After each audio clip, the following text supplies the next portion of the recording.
Graça e paz, meus irmãos. Palavra do Senhor, livro do profeta Daniel.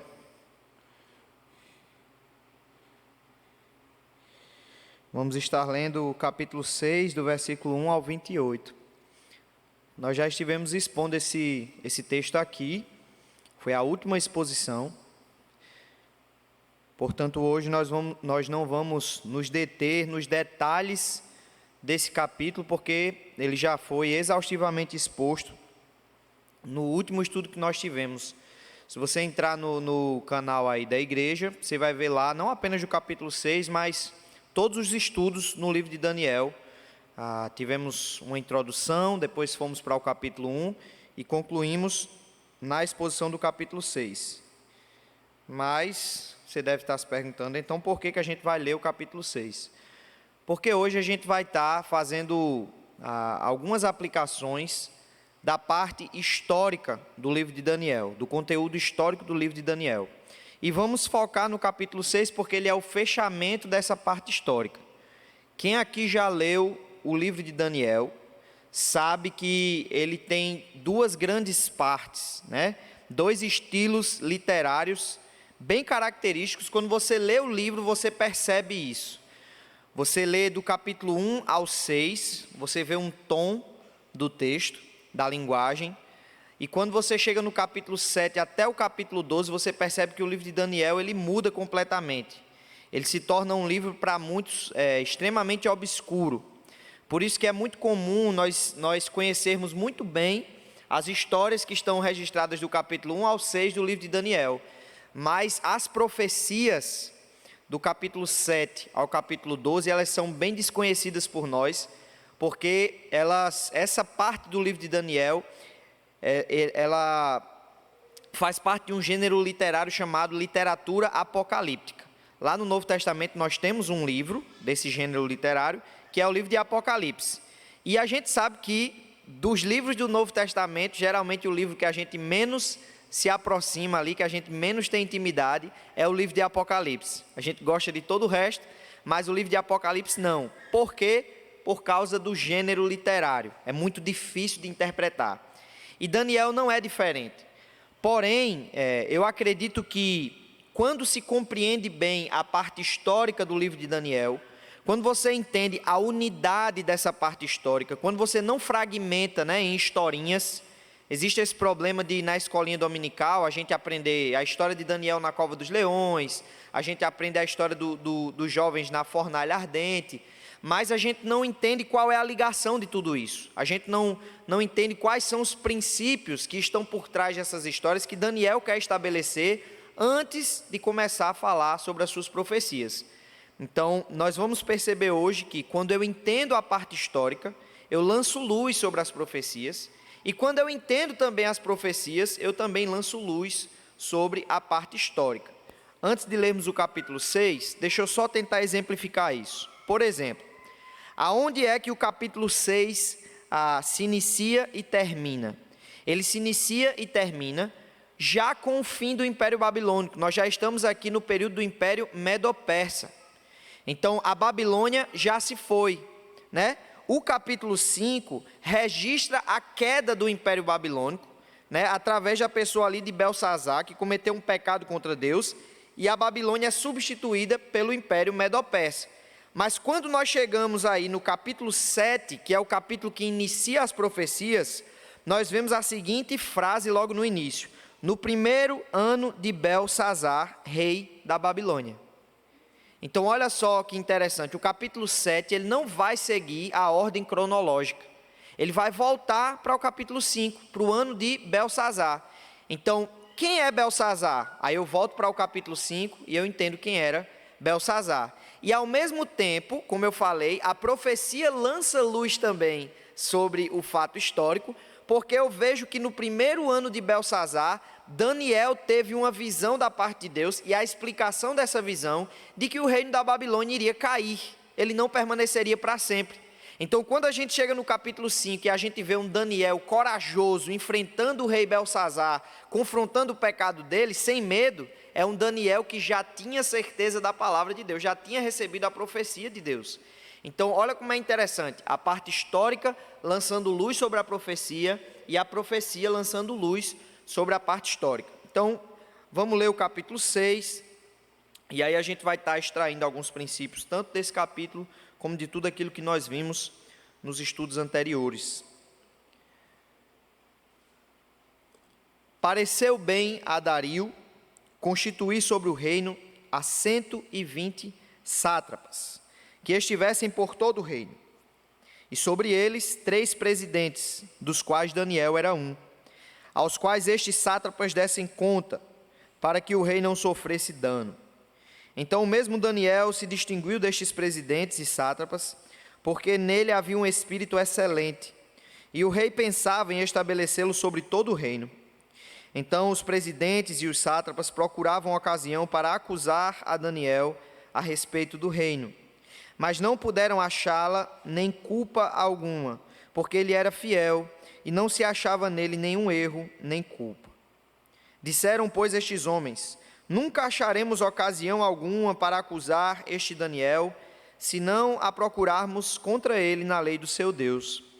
Então estes presidentes e sátrapas foram juntos ao rei e lhe disseram: ó rei Dario, vive eternamente. Todos os presidentes do reino, os prefeitos e sátrapas, conselheiros e governadores concordaram em que o rei estabeleça um decreto e faça firme o interdito que todo homem que por espaço de 30 dias fizer petição a qualquer deus ou a qualquer homem, e não a ti, ó rei, seja lançado na cova dos leões. Agora, pois, ó rei, sanciona o interdito e assina a escritura, para que não seja mudada, segundo a lei dos medos e dos persas, que se não pode revogar. Por esta causa, o rei Dario assinou a escritura e o interdito. Daniel, pois, quando soube que a escritura estava assinada, entrou em sua casa e em cima no seu quarto, onde havia janelas abertas do lado de Jerusalém, 3 vezes por dia se punha de joelhos e orava, e dava graças diante do seu Deus, como costumava fazer.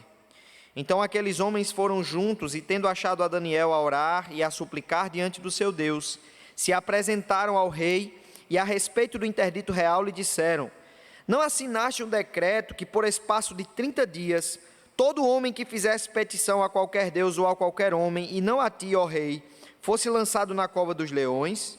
Respondeu o rei e disse: esta palavra é certa, segundo a lei dos medos e dos persas, que se não pode revogar. Então responderam e disseram ao rei: esse Daniel, que é dos exilados de Judá, não faz caso de ti, ó rei, nem do interdito que assinaste. Antes, 3 vezes por dia faz a sua oração. Tendo o rei ouvido estas coisas, ficou muito penalizado e determinou consigo mesmo livrar a Daniel. E até ao pôr do sol se empenhou por salvá-lo. Então aqueles homens foram juntos ao rei e lhe disseram: sabe, ó rei, que é lei dos medos e dos persas, que nenhum interdito ou decreto que o rei sancione se pode mudar. Então o rei ordenou que trouxessem a Daniel e o lançassem na cova dos leões. Disse o rei a Daniel: o teu Deus, a quem tu continuamente serves, que ele te livre. Foi trazida uma pedra e posta sobre a boca da cova. Selou-a o rei com o seu próprio anel e com um dos seus grandes, para que nada se mudasse a respeito de Daniel. Então o rei se dirigiu para o seu palácio, passou a noite em jejum e não deixou trazer à sua presença instrumentos de música, e fugiu dele o sono. Pela manhã, ao romper do dia, levantou-se o rei e foi com pressa à cova dos leões. Chegando-se ele à cova, chamou por Daniel com voz triste. Disse o rei a Daniel: Daniel, servo do Deus vivo, dar-se-ia o caso que o teu Deus, a quem tu continuamente serves, tenha podido livrar-te dos leões? Então Daniel falou ao rei: ó rei, vive eternamente. O meu Deus enviou o seu anjo e fechou a boca aos leões, para que não me fizessem dano, porque foi achada em mim inocência diante dele. Também contra ti, ó rei, não cometi delito algum. Então o rei se alegrou sobremaneira e mandou tirar a Daniel da cova. Assim foi tirado Daniel da cova, e nenhum dano se achou nele, porque crera no seu Deus. Ordenou o rei, e foram trazidos aqueles homens que tinham acusado a Daniel, e foram lançados na cova dos leões, ele, seus filhos e suas mulheres, e ainda não tinham chegado ao fundo da cova, e já os leões se apoderaram deles, lhes esmigalharam todos os ossos. Então o rei Dario escreveu aos povos, nações e homens de todas as línguas que habitam em toda a terra: paz vos seja multiplicada. Faça um decreto pelo qual em todo o domínio do meu reino os homens tremam e temam perante o Deus de Daniel, porque ele é o Deus vivo e que permanece para sempre. O seu reino não será destruído e o seu domínio não terá fim. Ele livra e salva e faz sinais e maravilhas no céu e na terra. Foi ele quem livrou a Daniel do poder dos leões. Daniel, pois, prosperou no reinado de Dario e no reinado de Ciro, o persa. Amém. Vamos orar? Meu Senhor, nos edifique nessa noite, em nome do Teu Filho Jesus. Nós clamamos porque sabemos que somos falhos e o nosso entendimento é humano, é pequeno demais. Mas o Teu Espírito é poderoso para nos fazer compreender as coisas que estão ocultas nos tesouros da Tua palavra. Em nome do Teu Filho Jesus, nos edifica, Senhor. Amém. Irmãos, como eu falei anteriormente, o livro de Daniel ele tem essa grande divisão. Ele é dividido em duas partes. Parte histórica, capítulo 1 ao 6, e uma parte profética, né, no estilo literário de literatura apocalíptica, onde Daniel vai ter ali uma série de visões. Nós vamos ter a explicação dessas visões no próprio livro, mas algumas delas nos são realmente bastante obscuras. E a pergunta que nós devemos fazer antes de qualquer coisa, antes de passar para a parte profética do livro, é por que Daniel fez essa divisão no livro? Por que ele construiu o livro a partir dessa divisão? Nós vemos do capítulo 1 ao 6 que Daniel ele não tem o propósito de escrever uma biografia própria. Nós não sabemos onde Daniel nasceu, não sabemos como era o nome dos pais de Daniel. Daniel não conta todos os detalhes da sua vida na Babilônia, embora as histórias aconteçam em ordem cronológica, mas muitas vezes você tem uma distância temporária muito grande de uma história para outra história. Ou seja, isso nos mostra que as histórias que foram registradas aqui por Daniel, elas foram escolhidas a dedo, elas foram escolhidas por ele, e cada uma delas, estando juntas no início desse livro, elas cumprem um papel. Eu concordo com o reformador João Calvino, quando ele diz que o motivo da divisão do livro, o motivo pelo qual Daniel registra essa primeira parte histórica, e depois ele coloca a profecia, é que Daniel estava validando as promessas, Daniel estava validando, dando credibilidade às profecias, através daquilo que Deus fez na vida de Nabucodonosor, na libertação dos jovens, de tudo aquilo que aconteceu, mas também Daniel estava validando o seu próprio ministério como profeta. Por quê, meus irmãos? Lembrem que quando o povo de Deus recebe esse livro, quando o povo de Deus recebe essas profecias, o povo ainda estava debaixo de escravidão. O povo ainda estava passando por momentos extremamente difíceis, de luta, de punição da parte de Deus. Então, existiam muitos profetas surgindo o tempo inteiro no meio do povo. Tinham profetas que traziam más notícias, profetas que traziam boas notícias, e o povo não sabia muito bem a quem ouvir. E o povo já estava cismado, porque na época de Jeremias, haviam muitos profetas que traziam uma mensagem de paz, quando não havia paz. E o povo deu ouvido a esses profetas e rejeitou os verdadeiros profetas do Senhor, como o próprio Jeremias, que diziam: olhe, se o povo não se converter dos seus pecados, Deus vai destruir o povo. Ele já havia destruído o reino de Israel. Vocês lembram que havia uma divisão ali no reino? Essa divisão vai surgir através do filho do rei Salomão, que de uma forma imprudente vai ouvir o conselho dos jovens, ao invés de ouvir o conselho dos conselheiros do seu pai. Ele diz que seria muito mais duro do que o seu pai no reinado. O povo se divide e você passa a ter dois reinos, o reino do sul e o reino do norte. Então nós tínhamos o reino de Judá, ali em Jerusalém, onde estava o templo, mas as outras tribos se reúnem em outro reino, o reino de Israel, onde a capital era Samaria. O reino de Israel foi destruído, foi dizimado. Tanto que quando nós chegamos no Novo Testamento, você vê Samaria sendo tratada como se fosse uma cidade horrível. Os samaritanos são desprezados pelos judeus, porque eles são judeus misturados com outros povos. São judeus que foram ali destruídos e passaram a se misturar com outros povos, egípcios, assírios, uma série de outros povos que dominaram aquele reino. Mas o reino de Judá permaneceu ainda, e os profetas diziam: olhe, se o reino de Judá não se arrepender dos seus pecados, Deus vai mandar um povo para destruir também, assim como ele fez com o reino de Israel.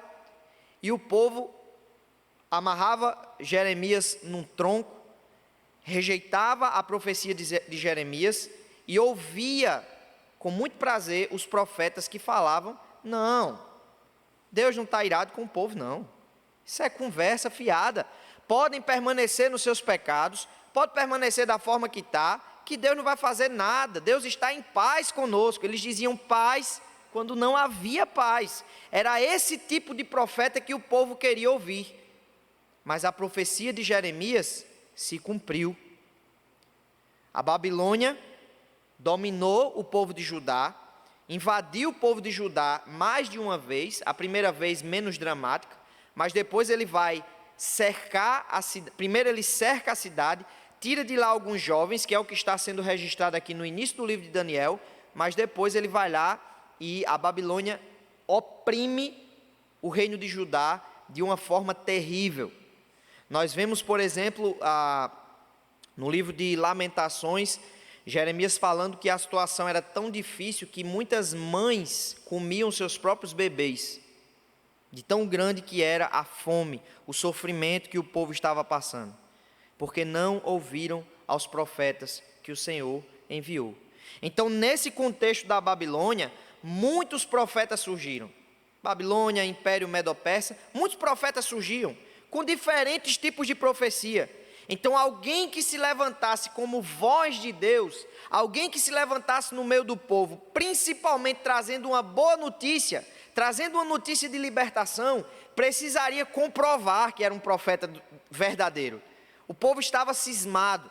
Então, Calvino vai dizer que os primeiros 6 capítulos de Daniel, eles serviram para isso, para mostrar, primeiro, que o Deus que faz as profecias é um Deus poderoso e capaz de cumprir as profecias, e também para mostrar que Daniel era um legítimo profeta do Senhor. Daniel era alguém extremamente capaz de trazer aquelas profecias, porque Deus o havia escolhido. Quando nós olhamos para o capítulo 1 do livro de Daniel, nós vemos que já no primeiro versículo, a soberania de Deus ela é enfatizada. Porque o texto vai dizer que no ano 3º do reinado de Joaquim, rei de Judá, Nabucodonosor, o rei da Babilônia, ele foi a Jerusalém e a sitiou. Ele cercou Jerusalém. Jerusalém, o povo de Judá estava em pecado constante contra Deus. Deus havia enviado os profetas, mas Deus disse: vou enviar a Babilônia, e a Babilônia vai dominar vocês. Isso aconteceu. O livro de Daniel começa relatando isso. Primeiro cerco. Porém, o versículo 2 aponta não apenas para um fato histórico, mas enfatiza a soberania de Deus em haver entregado o povo. O texto não diz meramente que a Babilônia triunfou sobre o povo de Deus. O texto diz que o Senhor entregou o povo de Judá nas mãos da Babilônia. Daniel não tem medo de dizer: quem entregou o povo à Babilônia foi o Senhor. Nós estamos sendo punidos por causa dos nossos próprios pecados. Isso é característico de Daniel. Daniel é um legítimo descendente dos profetas, porque Daniel concorda com os profetas. Daniel não vem trazendo um tipo de profecia que está em desacordo com Jeremias, com Ezequiel, com Isaías. Ele traz uma profecia que concorda com esses profetas, embora a profecia do livro de Daniel seja uma profecia positiva, uma profecia que fala de libertação, Daniel também traz ao povo uma mensagem verdadeira. Ele não quer acariciar o povo com a sua mensagem. Ele diz: nós estamos sendo punidos por causa dos nossos próprios pecados. Nós estamos na Babilônia porque nós merecemos, nós fizemos por onde estar aqui. Então Daniel não era um profeta que trazia uma mensagem de libertação simplesmente para encher o ego do povo, simplesmente para acariciar o povo. Isso faz de Daniel um profeta legítimo, um profeta que tinha consciência da realidade do pecado do povo e que não tinha vergonha disso. Olhe comigo para o capítulo 9 do livro de Daniel, onde está registrada uma oração do profeta Daniel. E essa oração do profeta Daniel é uma oração do início ao fim de confissão de pecados e de reconhecimento de que o povo estava naquela condição porque havia quebrado a aliança com o Senhor. Olha só. No primeiro ano de Dario, filho de Assuero, da linhagem dos Medos, o qual foi constituído rei sobre o reino dos caldeus, no primeiro ano do seu reinado, eu, Daniel, entendi pelos livros que o número de anos de que falara o Senhor ao profeta Jeremias, que haviam de durar as assolações de Jerusalém, era de 70 anos. Voltei o rosto ao Senhor Deus para o buscar com oração e súplicas, com jejum, pano de saco e cinza. Orei ao Senhor meu Deus, confessei e disse: Ah, Senhor, Deus grande e temível, que guardas a aliança e a misericórdia para com os que te amam e guardam os teus mandamentos. Temos pecado e cometido iniquidades, procedemos perversamente e fomos rebeldes, apartando-nos dos teus mandamentos e dos teus juízos, e não demos ouvido aos teus servos, os profetas, que em teu nome falaram aos nossos reis, nossos príncipes e nossos pais, como também a todo o povo da terra. A ti, ó Senhor, pertence a justiça, mas a nós o corar de vergonha, como hoje se vê, aos homens de Judá, os moradores de Jerusalém, todo Israel, quer os de perto, quer os de longe, em todas as terras por onde os tem lançado, por causa das suas transgressões que cometeram contra ti. Ó Senhor, a nós pertence o corar de vergonha, aos nossos reis, aos nossos príncipes e aos nossos pais, porque temos pecado contra ti. Ao Senhor nosso Deus pertence a misericórdia e o perdão, pois nos temos rebelado contra Ele, e não obedecemos à voz do Senhor nosso Deus para andarmos nas suas leis, que nos deu por intermédio de seus servos os profetas. Sim, todo Israel transgrediu a tua lei, desviando-se para não obedecer à tua voz. Por isso a maldição e as imprecações que estão escritas na lei de Moisés, servo de Deus, se derramaram sobre nós, porque temos pecado contra ti. Meus irmãos, o que é interessante é que isso aqui já fazia 70 anos, aproximadamente 70 anos do cativeiro do povo, e Daniel continua com a certeza firme: nós estamos simplesmente pagando pelos nossos pecados. Eu sei que o Senhor entregou o povo de Judá nas mãos da Babilônia. Então isso faz de Daniel um profeta legítimo da parte do Senhor, porque embora a sua mensagem fosse uma mensagem de salvação, a sua mensagem começava com confissão de pecados. Embora Daniel estivesse trazendo ao povo a verdade de que Deus libertaria o seu povo por causa da sua aliança, Daniel estava dizendo: o povo está sendo punido por causa dos seus próprios pecados. Deus não é injusto por permitir que o povo esteja na Babilônia, e Deus também não é obrigado a livrar esse povo da Babilônia, porque o povo pecou contra ele. Ele tem liberdade para destruir esse povo, mas ele é tão bom que ele optou por libertar o povo em nome da sua aliança. Meus irmãos, todos os profetas do Senhor precisam dessa característica. Se um profeta do Senhor, ele prega o caos apenas, se um profeta do Senhor, ele prega somente mensagens que machucam, que confrontam, que trazem dor e angústia, ele não é um profeta do Senhor, porque ele está enfatizando um lado da moeda, o lado negativo, o lado do pecado. Esquece que o Senhor que pune o pecado é o Senhor que perdoa o pecado, é o Senhor que liberta. Mas um profeta que traz mensagens de libertação, um profeta que traz mensagens de salvação, e ele traz esse tipo de mensagem boa de se ouvir, em detrimento dos reconhecimentos individuais dos nossos pecados, ele não é um profeta do Senhor. Então, uma característica inegociável dos profetas é que a mensagem de todo profeta, em toda a Bíblia, é uma mensagem que traz uma mensagem de salvação, uma mensagem de libertação, Um Deus misericordioso é apresentado a nós, mas é uma mensagem que leva em consideração o pecado e a justiça, a ira de Deus sobre o pecado. Essas duas coisas precisam estar juntas. Antes de dizer ao povo que algo bom está por vir, eu tenho que convidar o povo ao arrependimento. Antes de dizer ao povo que Deus é libertador, que Deus é aquele que salva, que Deus é aquele que é misericordioso, eu preciso dizer ao povo que qualquer calamidade que venha sobre nós é fruto dos nossos próprios pecados e que nós não podemos nos queixar. Então a primeira mensagem de Daniel, aquele povo que estava sofrendo é: não se esqueçam que quem entregou o povo na mão da Babilônia foi o Senhor. Foi o Senhor.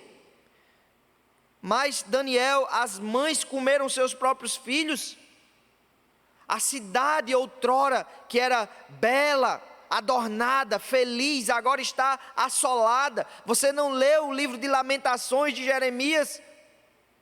Jeremias apresenta ali uma mensagem terrível, mas o mesmo Jeremias é aquele que diz: de que se queixa o homem? Se queixe dos seus próprios pecados. O mesmo Jeremias se queixa dos seus próprios pecados. Jeremias chora aquela situação, mas ele diz: Senhor, eu sei que essa situação não é injusta da parte do Senhor.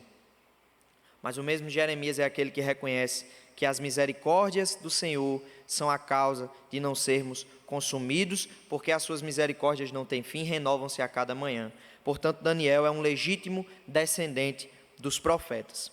Nós vamos ver aqui Daniel não apenas mostrando isso, não apenas mostrando essa realidade do pecado do povo, mas nós vamos ver várias e várias promessas de libertação, de uma libertação que viria ao povo por meio do Messias.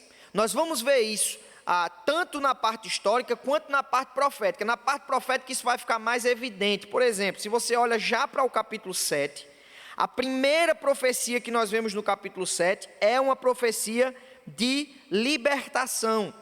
Daniel tem uma visão de alguns animais terríveis. Eu não vou aqui expor, para a gente não dar um spoiler daquilo que virá mais adiante.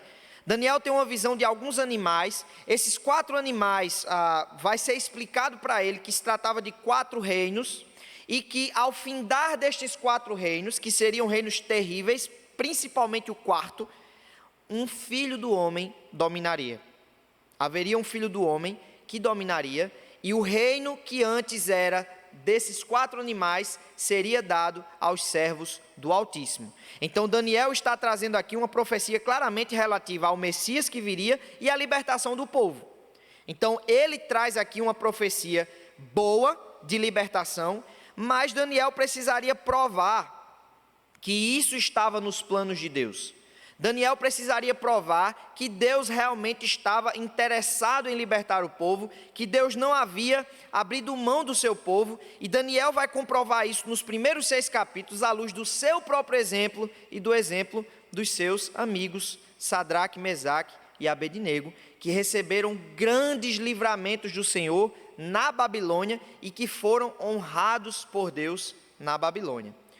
O capítulo 2 do livro de Daniel já se inicia com o rei Nabucodonosor, o cabeça do Império Babilônico, tendo um sonho e se perturbando grandemente com esse sonho.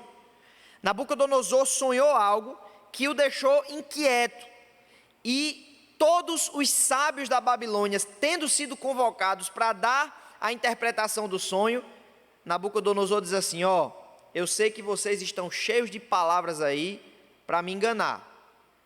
Então, eu exijo de vocês algo, que vocês me digam não só a interpretação do sonho, mas vocês vão ter que adivinhar o que eu sonhei. E aí eles dizem: não há homem nenhum que possa fazer isso. Nós somos homens, nós não somos deuses. O rei está exigindo algo extremamente pesado. Nabucodonosor fica irado e diz assim: pois eu vou mandar matar tudo que é sábio, que não serve para nada. Ele estava exigindo algo impossível.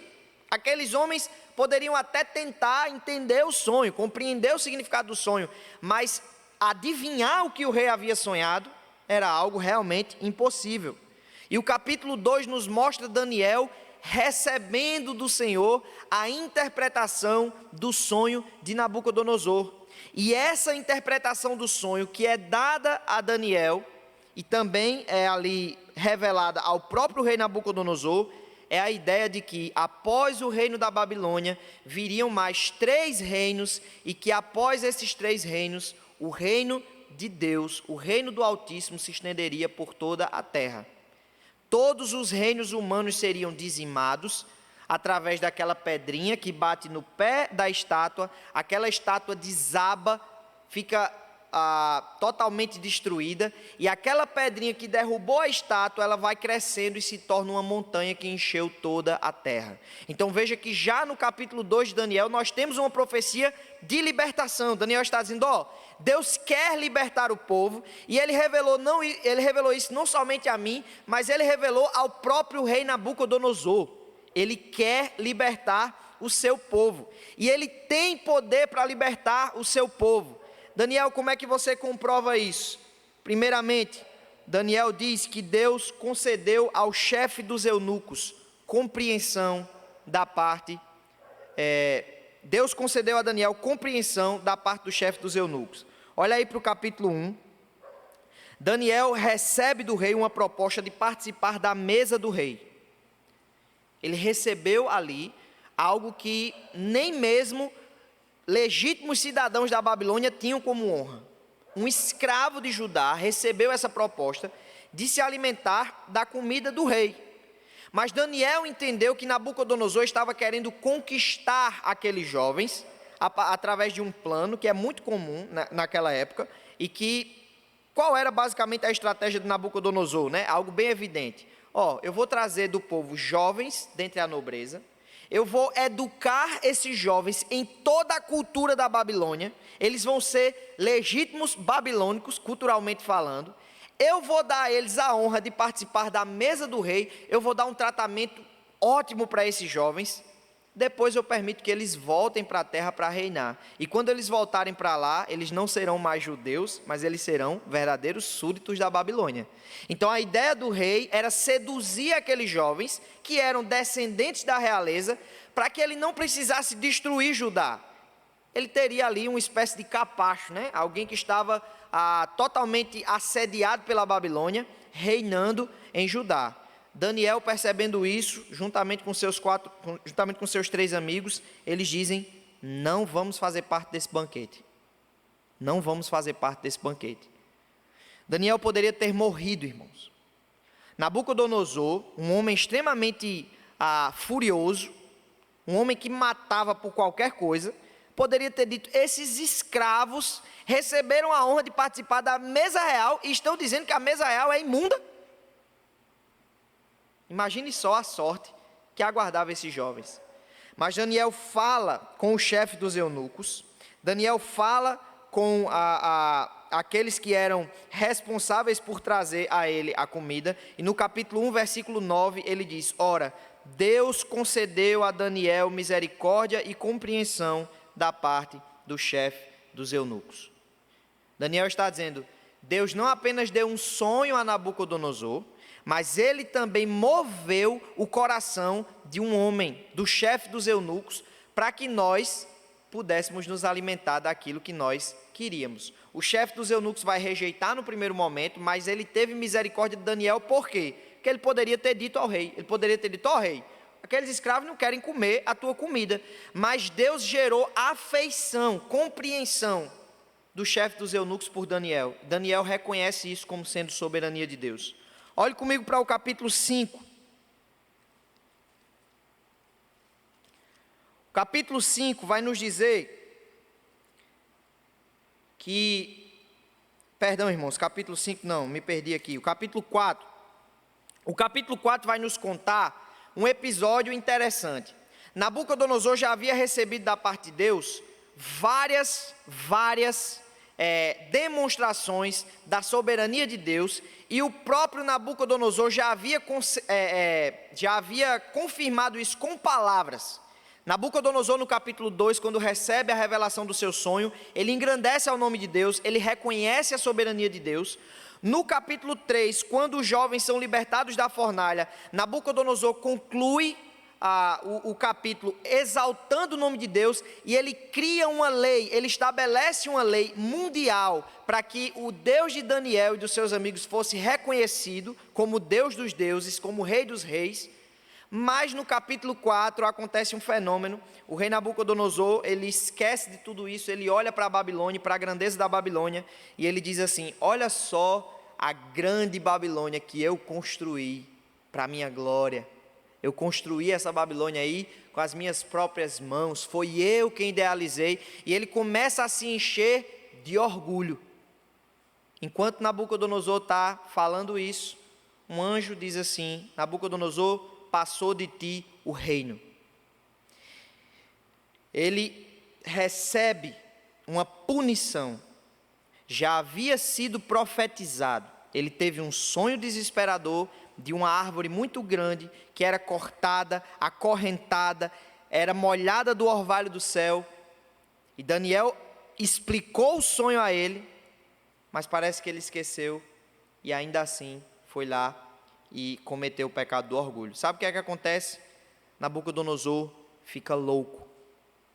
Deus faz com que aquele rei extremamente poderoso, fosse pastar com os animais. Imagine só um homem como Nabucodonosor, andando de 4, mugindo, comendo capim. A Bíblia diz que as suas unhas cresceram, os seus pelos cresceram, ficou parecendo realmente uma fera. O que é que Daniel está nos mostrando aqui? Em primeiro lugar, é que Deus tem domínio sobre o coração dos homens. Deus concede compreensão da parte do chefe dos eunucos, ele move o coração de um homem para que Daniel pudesse ser beneficiado. Ele dá sonhos aos reis que os perturbam, e ele tem o poder para deixar o maior imperador do mundo louco e pastando como um animal. Então Daniel está dizendo: o Deus a quem eu sirvo, o Deus que está trazendo essas profecias, é um Deus que tem total domínio sobre o coração dos homens. Os homens só vão até onde ele permitir. Se ele quiser dar um sonho a um rei, por maior que esse rei seja, ele tira a paz desse rei. Se ele quiser beneficiar os seus servos, mudando o coração dos ímpios, para que esses ímpios os reconheçam como servos legítimos do Altíssimo, ele faz. Se ele quiser deixar o rei do mundo pastando, ele pode. Portanto, esse rei é alguém poderoso para cumprir as profecias que ele tem me dado.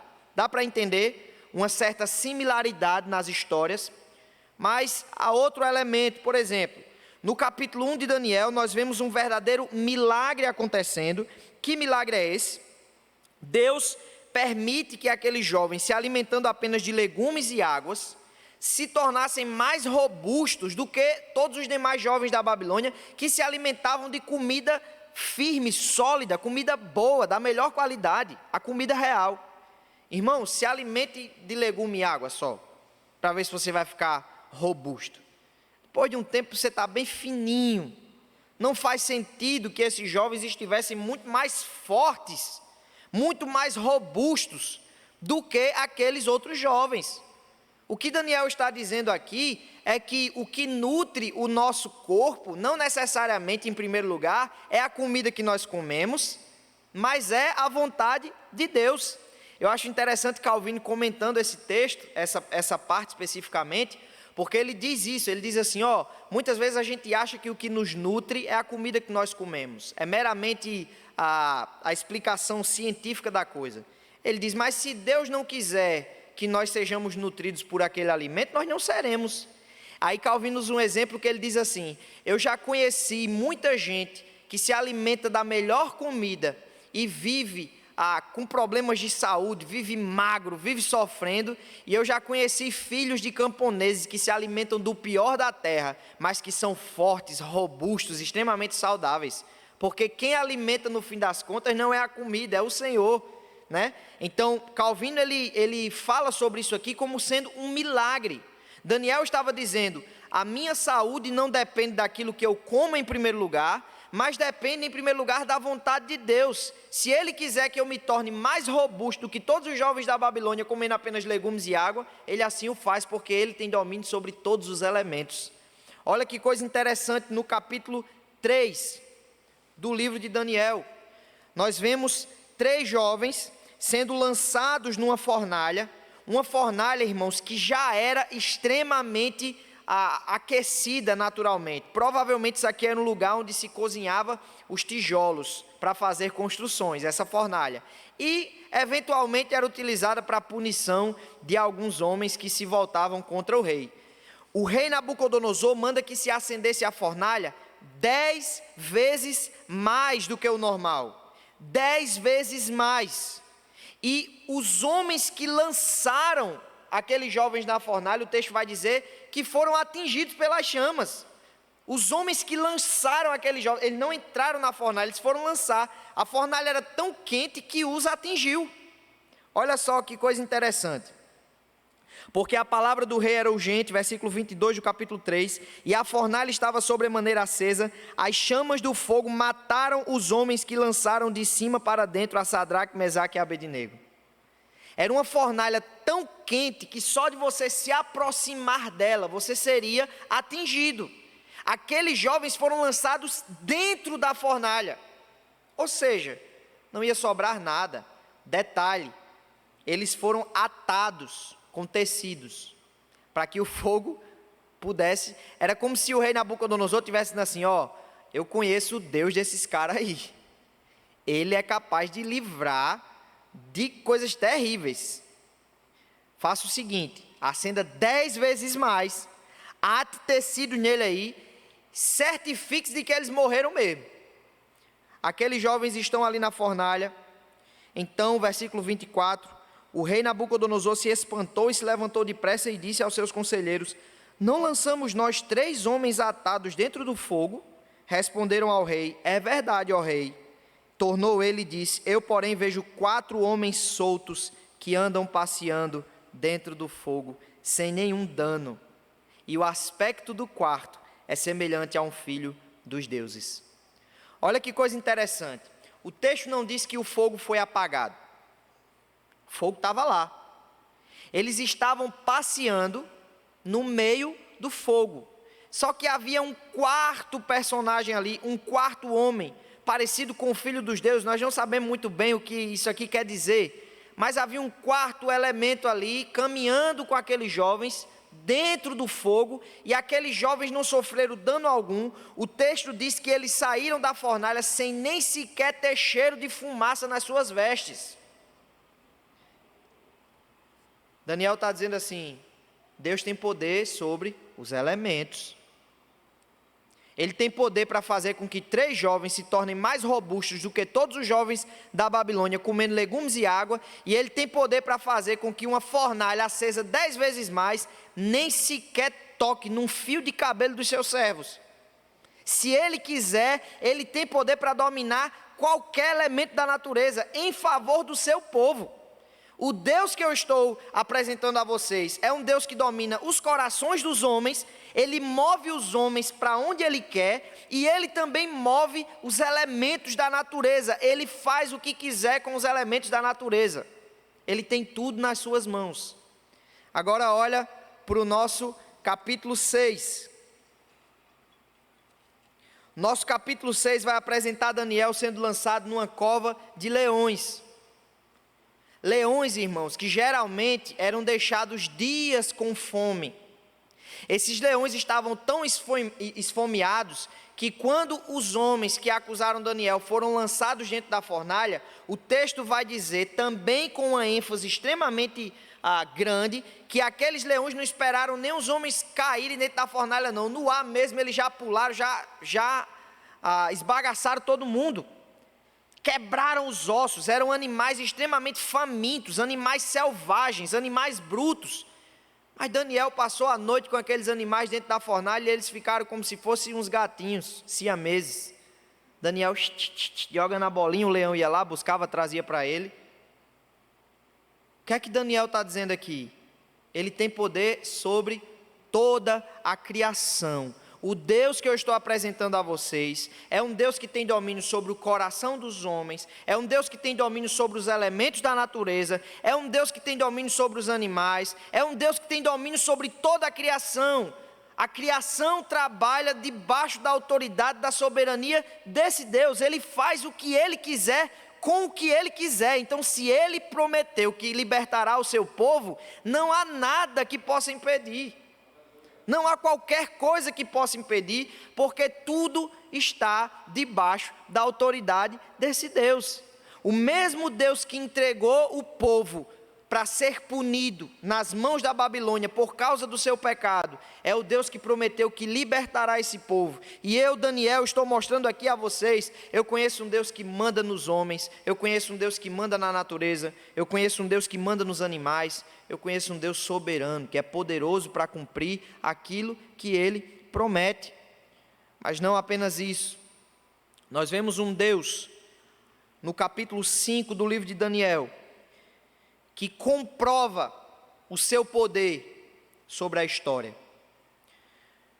Nós já vemos aqui no capítulo 5 do livro de Daniel, a primeira parte das profecias que Daniel recebeu sendo cumprida. Se você for ler o capítulo 7, que se passou no ano do rei Belsazar, e você ler o capítulo 2 do livro de Daniel, você vai ver que a profecia da estátua, que era feita de ouro, de prata, de bronze e de ferro, e os 4 animais que aparecem ali no capítulo 7 do livro de Daniel, se você olhar para a pedrinha que desce do monte, que bate no pé daquela estátua, que dizima a estátua, e que cresce, que toma conta de todo mundo, e se você olhar para o capítulo 7 e ver o Filho do Homem, aquele que viria e tomaria o domínio, e o reino dos homens seria entregue aos filhos do Altíssimo, se você olhar para essas profecias, você vai ver que se trata da mesma coisa. É a mesma coisa sendo profetizada. E nos 2 casos você tem a explicação do próprio profeta. Diego, onde é que você quer chegar? É que no capítulo 5 está registrada a queda da Babilônia. É como se Daniel estivesse dizendo, olha, a primeira parte da profecia já se cumpriu. Eu estou garantindo a vocês que aquilo que eu tenho para prometer, aquilo que o Senhor me deu como palavra dele, como promessa de libertação, é verdade, porque a primeira parte da profecia já se cumpriu, a Babilônia caiu. O capítulo 5 termina com a queda da Babilônia e a entrega do reino aos medos e aos persas. Olha só.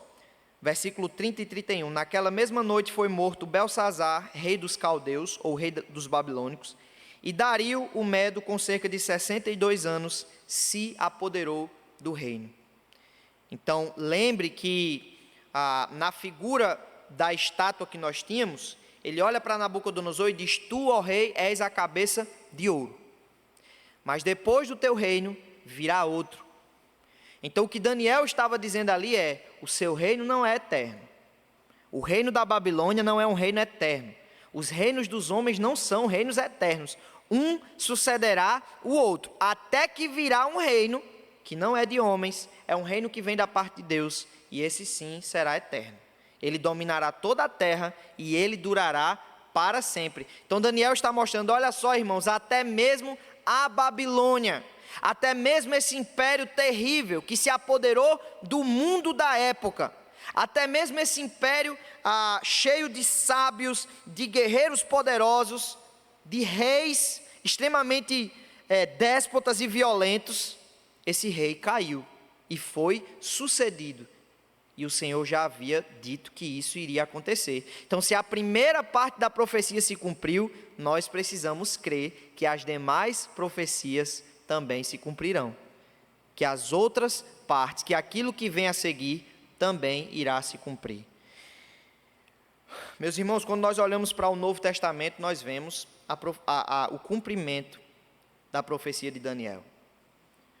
No Império Romano, você vê Cristo surgindo, não como um rei extraordinário em primeiro momento, não como um guerreiro, totalmente diferente dos homens, aquilo que no capítulo 2 ele diz que uma pedra foi cortada sem auxílio de mãos humanas, Ou seja, o rei que viria, o reino que viria, ele não viria através de auxílio humano, ele não seria um rei que seria conquistado através do esforço humano.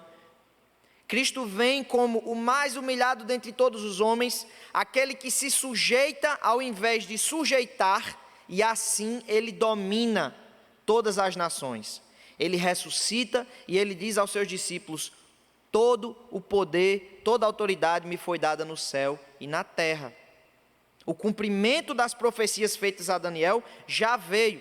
Então tenha muito cuidado, porque tem gente que pega o livro de Daniel e fica fazendo uma série de interpretações estranhas, dizendo que vai vir um dragão, não sei o que, um chip e determinados tipos de coisa, assim como fazem com o Apocalipse.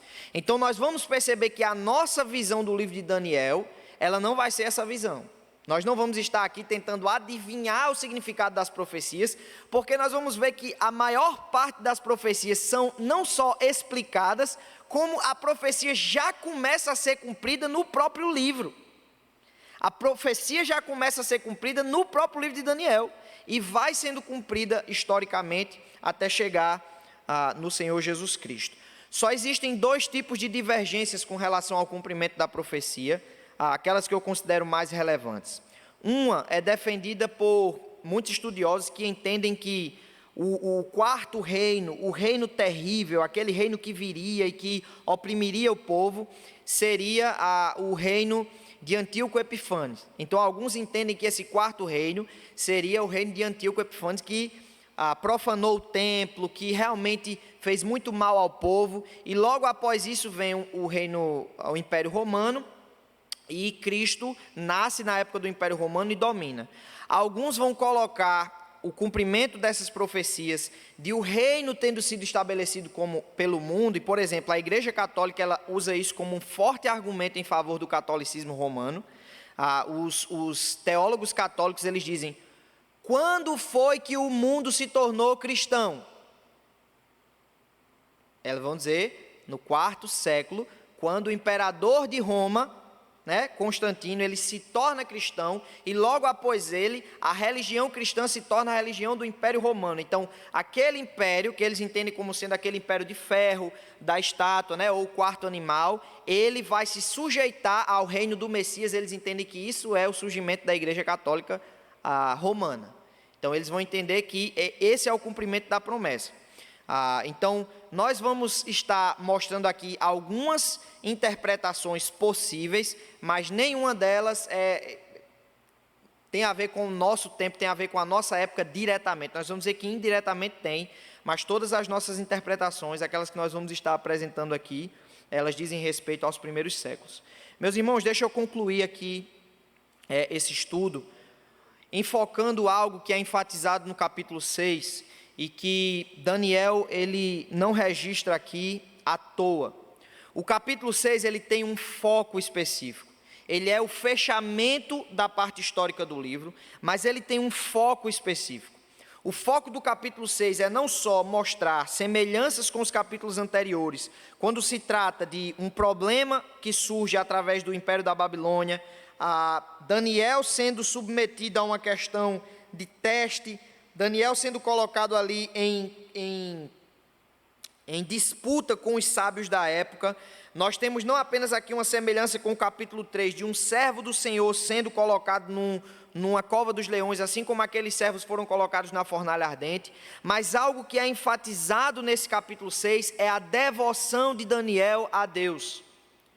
Daniel é apresentado aqui como um homem que não negociava a sua devoção a Deus.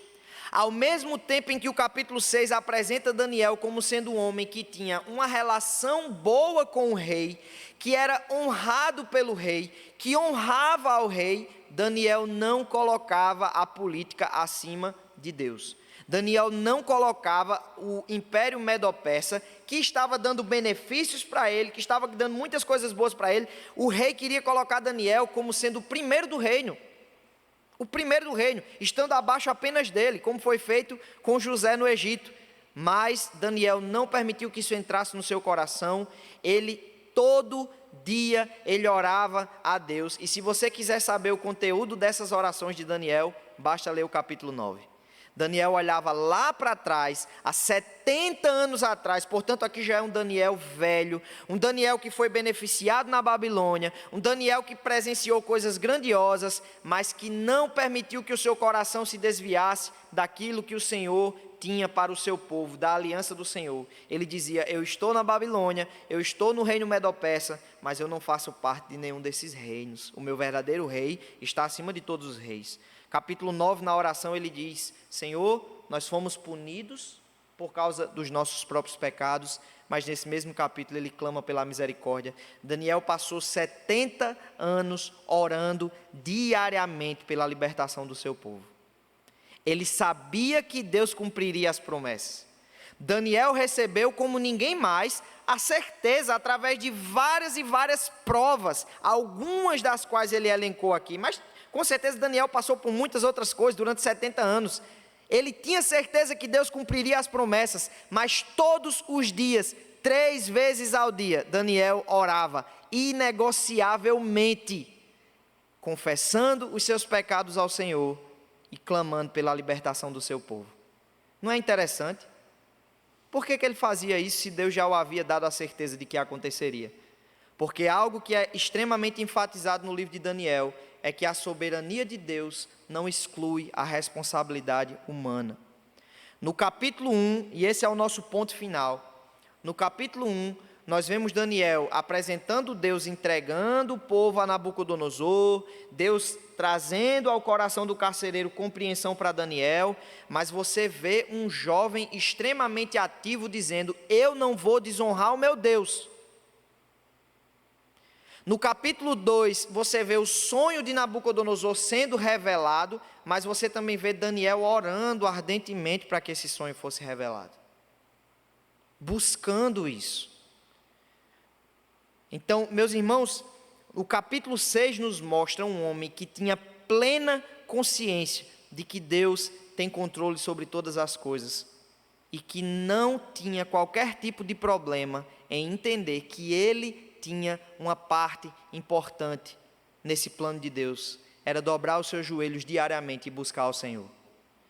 Independentemente das promessas, independentemente daquilo que nós já sabemos que Deus vai cumprir, Deus cumpre essa promessa através do seu povo, e Daniel entendia isso, e ele cumpria o seu papel diário de interceder 3 vezes ao dia.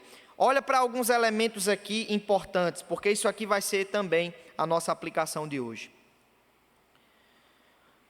Os homens, os presidentes do reino, capítulo 6, versículo 7, os prefeitos, os sátrapas, conselheiros e governadores, eles chegaram até o rei com a ideia, está aí registrada no capítulo 7, a ideia deles, de que no espaço de 30 dias, nenhum homem poderia fazer petição a qualquer deus ou a qualquer homem, senão ao rei.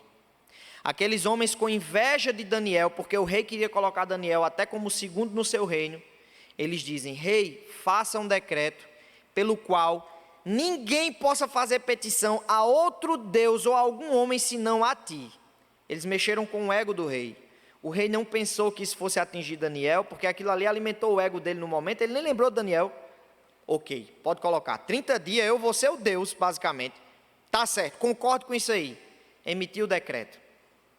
E esse decreto era responsável, era um decreto que estava debaixo da lei dos medos e dos persas, que não se pode revogar. É uma coisa que é enfatizada aqui, não se pode revogar. No final foi revogada, não pelo rei, mas pelo nosso Deus.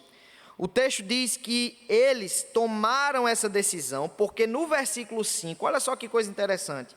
Esses homens, tramando algo contra Daniel, chegaram a uma conclusão: nunca acharemos ocasião alguma para acusar este Daniel, se não procurarmos contra ele na lei do seu Deus. Eles tentaram procurar algum crime de Daniel, não encontraram. Algum tipo de insubmissão de Daniel ao rei, não encontraram. Vamos vasculhar a vida desse homem para encontrar alguma coisa para acusar. Não encontraram. Aí chegaram a uma conclusão: já sei, nós nunca vamos encontrar qualquer motivo nesse homem, senão na lei do Deus dele. Se a gente proibir ele de fazer algo com relação à lei do Deus dele, ele pode ser acusado de morte. Eu tenho certeza que ele não vai negociar. Meus irmãos, são ímpios. Como eu queria que um ímpio dissesse isso de mim. Mas muitas vezes eles não têm condições de falar isso sobre nós, porque nós temos negociado a nossa devoção a Deus em face dos nossos compromissos sociais, políticos, acadêmicos, de trabalho. Nós usamos 1001 desculpas para não orar diariamente, para não meditar na palavra do Senhor diariamente, para não cultuar a Deus diariamente com a nossa família. Não temos tempo, temos muito trabalho a fazer, chegamos cansados em casa, colocamos 1001 desculpas, nós negociamos. Mas esses homens olhavam para Daniel e diziam: olha, ele não, isso aqui a gente mata ele, porque ele nunca vai negociar aquilo que diz respeito ao Deus dele. Meus irmãos, hoje nós somos maus exemplos, principalmente nós, os crentes reformados. Eu duvido que o Enem aconteça num dia de sábado. Eu duvido. Porque se acontecer num sábado, os adventistas viram o Brasil de cabeça para baixo. Eles viram o Brasil de cabeça para baixo. Faz protesto, tudo. Não faz. Mas nós, cristãos reformados, estamos há vários anos fazendo no domingo, nem sequer postamos um textinho no Facebook questionando isso. Porque para nós é normal. Um domingo aqui, outro ali. Mas se fosse só pelo Enem, estava bom. Enem é algo extremamente importante, né? Mas e quando é por praia?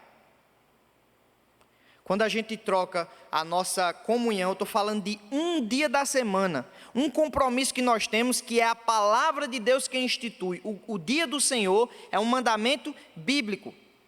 Você acorda no domingo pela manhã e você sabe do seu compromisso na casa do Senhor, mas está chovendo e com frio. Aí o que é que você diz? Eu não vou não porque está chovendo e está frio. Mas na segunda-feira você vai acordar e você vai ter que ir para o seu trabalho e vai estar chovendo e frio. Você vai deixar de ir? Você vai ligar para o seu patrão e vai dizer: eu não vou porque está chovendo e está frio. Você sabe que se você fizer isso, você está na rua no outro dia, por justa causa. Mas nós tememos muito mais os nossos patrões humanos do que o nosso Senhor. Você diz que não tem tempo para ter um compromisso diário com o Senhor, de oração e leitura da palavra, mas você é assíduo nas maratonas que você faz nas suas séries do Netflix. Você já assistiu várias. Você já leu tanta série legendada que só das legendas que você leu já dava para ter lido a Bíblia 5, 6 vezes. Só do número de letras, de palavras que você leu. Mas muitas vezes você está na igreja há 30, 40 anos e não leu sequer o Novo Testamento. Em 10 anos, meu irmão, e eu estou sendo muito honesto, em 10 anos na igreja, se você ler a Bíblia todo dia, eu acho que se você ler 5 versículos por dia, em 10 anos, eu acho que você lê a Bíblia toda. Mas sabe por que a gente não conclui? Porque o nosso compromisso não é diário. Os ímpios não podem mais dizer de nós: olhe, os crentes, se você quiser atingir eles, vá na lei do Deus deles, porque eles não negociam. Pelo contrário, nós temos negociado a nossa fé por muitas coisas. Nós temos negociado a nossa comunhão diária com Deus por muitas coisas.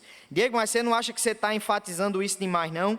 Não, porque o rei, ele fala com Daniel, enfatizando isso. Ele diz assim: Daniel, o teu Deus a quem tu continuamente serves. E ele diz de novo: Daniel, o teu Deus a quem tu continuamente serves. Na fornalha: Daniel, será que o teu Deus a quem tu continua... Ou seja, Daniel quer enfatizar: irmãos, eu tenho uma palavra de libertação para vocês, mas eu queria dizer para vocês que nós precisamos ter um compromisso diário com o nosso Deus, porque estando nesse mundo, nós somos assediados por muitos reinos, por muitas coisas, e se o nosso coração não estiver sendo depositado diariamente no nosso Deus, nós vamos esquecer da promessa, nós vamos trocar o nosso Deus por tudo aquilo que o mundo tem para oferecer. Nós vamos olhar para os reinos humanos e vamos considerar esses reinos eternos, os nossos lares, o lugar da nossa habitação. Esquecemos que nós temos outro rei que está acima de todos os reis. Há muita gente que trocou Jesus por Lula há muito tempo. Há muita gente que trocou Jesus por Bolsonaro também. Há muita gente que trocou Jesus por diversos políticos, por diversas ideologias políticas. Há muita gente que trocou o Evangelho como promessa de libertação para o mundo, pela ciência, pela política, pela cultura, pela literatura e tudo mais. Há muita gente que trocou a igreja pelo trabalho. Há muita gente que trocou o dinheiro pela devoção a Deus. Há muita gente que sacrifica sua família no altar do comércio desenfreado, mas não coloca os seus filhos, a sua esposa, 20 minutos do dia diante de Deus em oração. É por isso que nós somos uma geração extremamente diferente da geração de Daniel. Meus irmãos, o nosso Deus é um Deus soberano, mas Ele exige de mim e de você que, crendo na soberania dEle, que crendo no poder dEle de cumprir as promessas, nós sejamos submissos ao seu reino diariamente. O reino de Deus já veio, mas ainda não veio. O reino de Deus já veio na pessoa de Cristo, mas esse reino é o reino da pedrinha que vai crescendo dia após dia, e chegará o momento em que nós veremos esse reino espalhado por toda a terra, mas nós precisamos viver hoje como se já estivéssemos debaixo desse reino. Ele já é o nosso rei, ele não será o nosso rei. Eu pergunto a você, a quem você se submete mais? Aos reinos do mundo, aos prazeres do mundo, às ideologias do mundo ou ao seu Deus? Se compare com Daniel e a resposta vai ficar muito clara para o seu coração. Vamos orar, pedindo ao Senhor que tenha misericórdia de nós e que nos prepare para a palavra, para a mensagem que nós teremos essa quarta-feira, a outra quarta-feira, iniciando a parte profética do livro de Daniel. Oremos. Senhor, obrigado por ser um Deus soberano sobre tudo. Um Deus que tem autoridade para fazer promessas, porque é o único capaz de cumprir. O Senhor pode nos dizer o que virá amanhã, porque o amanhã é fruto da tua soberania. As tuas mãos dirigem a história, como as mãos de um artista, que pensa em cada detalhe, com uma mente extremamente superior às nossas mentes. Nós não entendemos o teu modo de agir, é totalmente diferente do nosso. Mas sabemos que o Senhor é bom e que todas as coisas cooperam para o bem daqueles que te amam. Te agradecemos, Senhor. Te agradecemos porque até aqui o Senhor tem guiado a história e o teu povo jamais foi destruído. Por mais que muitos impérios tenham se levantado contra o teu povo, ele jamais foi destruído. A tua igreja é triunfante na história, não por causa dos nossos braços, mas por causa de Cristo, o nosso Rei, aquele que reina sobre todas as nações e aquele diante do qual todas as nações virão um dia e se prostrarão diante dele, porque os atos de justiça do Senhor se farão plenamente manifestos. Senhor, acima de tudo, não permita que nós descansemos na tua soberania de braços cruzados, mas que essa igreja especificamente, a igreja do Pirangi, possa ser uma igreja que tem fé triunfante na soberania do Senhor, mas que milite dia após dia, oferecendo os nossos corações ao Senhor como um sacrifício, diariamente. Que nós sejamos muito mais submissos ao Senhor do que a qualquer coisa desse mundo. Em nome de Jesus. Amém.